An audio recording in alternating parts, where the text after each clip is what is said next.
2005 में भारत सरकार ने एक रिपोर्ट जारी की थी जिसमें कहा गया था कि राम सेतु का अस्तित्व केवल एक मिथक है और इसके ऐतिहासिक या वैज्ञानिक प्रमाण नहीं है।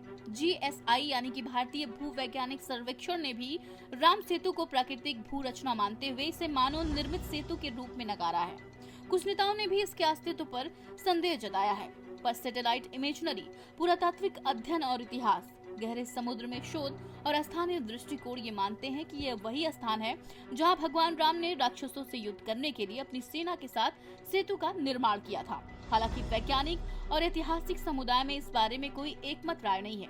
कुछ इसे प्राकृतिक संरचना मानते हैं जबकि अन्य इसे धार्मिक और सांस्कृतिक प्रतीक के रूप में देखते हैं। रामनवमी पर 6 अप्रैल को प्रधानमंत्री नरेंद्र मोदी तमिलनाडु के रामेश्वरम में बने पंबन ब्रिज का उद्घाटन करेंगे। साथ ही रामनाथ स्वामी मंदिर में पूजा भी करेंगे।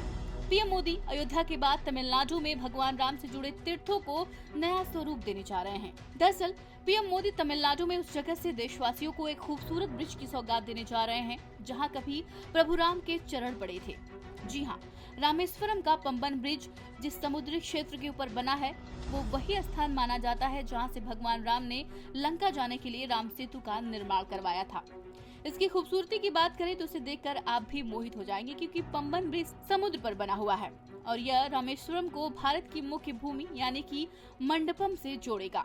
वैज्ञानिक अध्ययनों और नासा की तस्वीरों से साफ हो चुका है कि पंबन के पास ही समुद्र में एक प्राचीन चट्टान श्रृंखला पाई गई थी जो राम सेतु की तरह नजर आती है। माना जाता है कि यह सेतु पंबन से श्रीलंका तक फैला हुआ है। यही वजह है कि सरकार ने इस जगह पर जो पुल बनवाया है उसका नाम पंबन ब्रिज रखा है।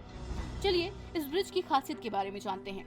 भारत का पहला समुद्री पुल पंबन ब्रिज केवल एक पुल नहीं बल्कि यह इंजीनियरिंग का चमत्कार है। यह एक कैंटिलीवर ब्रिज है जो समुद्र तल से 12.5 मीटर ऊंचा है।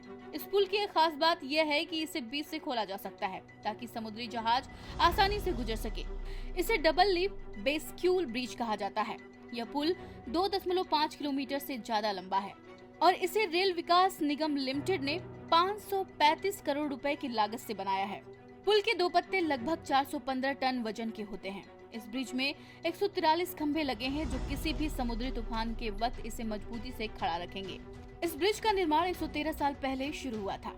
सबसे पहले पंबन ब्रिज का निर्माण 1911 में शुरू हुआ और 1914 में इसे यातायात के लिए खोल दिया गया। 15 दिसंबर 1964 में एक बड़ा हादसा हुआ जिसमें समुद्री तूफान के कारण एक ट्रेन पुल से नीचे समुद्र में गिर गई और इस ट्रेन हादसे में 200 लोगों की मौत हो गई थी। 2019 में इंडियन रेलवे ने इसकी डिजाइन में बड़े बदलाव किए। पुराने पंबन पुल ने 110 सालों तक मुख्य भूमि और रामेश्वरम के बीच संपर्क का काम किया। हालांकि समुद्र के खारे पानी और पुराना ढांचा होने के कारण यह जर्जर अवस्था में पहुंच गया था, इसलिए इसे साल 2022 में बंद कर दिया गया था। नया ब्रिज यात्रा को सुविधाजनक बनाने के साथ ही पर्यटन को भी बढ़ाएगा।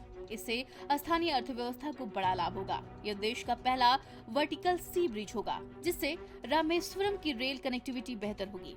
पंबन ब्रिज पर आप क्या कहना चाहेंगे, हमें कमेंट करके बताएं। वीडियो को लाइक करें, शेयर करें और हमारे चैनल को सब्सक्राइब करना बिल्कुल न भूलें।